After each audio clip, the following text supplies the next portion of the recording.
सांगली जिल्ह्यातील खानापूर तालुक्यातील विटा शहरातील विटा बस स्थानकात दिनांक 30 जानेवारी 2025 रोजी 12:30च्या सुमारास सांगली जिल्ह्यातील वाळवा तालुक्यातील किल्ले मच्छिंद्रगड येथील जयश्री उदय जगताप वय वर्ष 44 राहणार किल्ले मच्छिंद्रगड ही महिला विटा बस स्थानकामधून एसटी बसने जात असताना जयश्री जगताप या महिलेचे कोणीतरी अज्ञात चोरट्यांनी गर्दीचा फायदा घेऊन त्यांच्या जवळील सोन्याचे दागिने व मोबाईल हातोहात लंपास केला। त्यानंतर भयभीत झालेल्या जगताप यांनी विटा पोलीस ठाण्यात धाव घेतली व सदर सर्व घडलेला प्रकार विटा पोलिसांना सांगितला।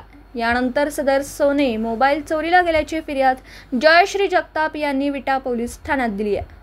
फिर्यादीवरून सांगली जिल्हा पोलीस अधीक्षक संदीप गुगे, अपर पोलीस अधीक्षक रितू खोकर मॅडम यांच्या आदेशानुसार विटा उपविभागीय पोलीस अधिकारी विपुल पाटील यांच्या आदेशानुसार विटा पोलीस ठाण्याचे पोलीस निरीक्षक धनंजय फडतरे यांनी सदर या चोरीचा गुन्ह्याचा छडा लावण्याचा आदेश विटा पोलीस ठाणे गुन्हे प्रकटीकरण पथकाला दिला। यावेळी विटा पोलीस ठाणे गुन्हे प्रकटीकरण पथकातील अंमलदार संभाजी सोनवणे, अमोल कराळे हे पेट्रोलिंग करीत असताना त्यांना गोपनीय माहिती मिळाली। सदर विटा बस स्थानकातून महिलेचे दागिने व मोबाईल लंपास करणारा महिला असल्याचं माहिती आहे। सदर या पथकास नाव सह समजून आलं।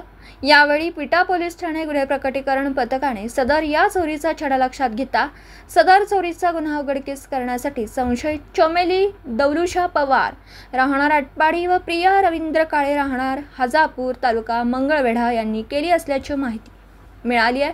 यावेळी सदर या पोलीस पथकाने या दोन संशयित महिलांना ताब्यात घेऊन कौशल्यपूर्वक विश्वासात घेऊन त्यांच्याकडे या संदर्भात विचारपूस केल्यानंतर सुरुवातीला या दोनही महिलांनी सदर पोलीस पथकांना उडवाउडवीची उत्तरे दिली।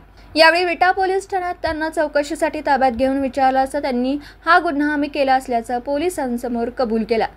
सदर त्यांच्याकडून चोरीस गेलेल्या सोन्या चांदीचे दागिने मोबाईल हस्तगत करत विटा पोलीस पथकाने जवळपास 1,34,000 रुपयांचा मुद्देमाल विटा पोलिसांनी जप्त केला। सदर ही दमदार कामगिरी विटा पोलीस ठाणे पोलीस निरीक्षक धनंजय फडतरे सह पोलीस उपनिरीक्षक जयश्री कांबळे, रुपाली बोंबडे मॅडम विटा पोलीस ठाणे व अंमलदार अमोल कराळे, अमोल पाटील, महेश संकपाळ, भारती भाट, करण परदेशी, किरण खाडे, हेमंत तांबेवाग, संभाजी सोनवणे, भाग्यश्री नागरे, उत्तम माळी, अक्षय जगदाळे, महेश देशमुख, कॅप्टन गुंडेवाडे व विजय पाटणकर सायबर पोलीस ठाणे सांगली या टीमने ही दमदार कामगिरी केली। दिवसभरातील घडामोडींचा आढावा घेण्यासाठी पाहत रहा N24 मराठी न्यूज चॅनल।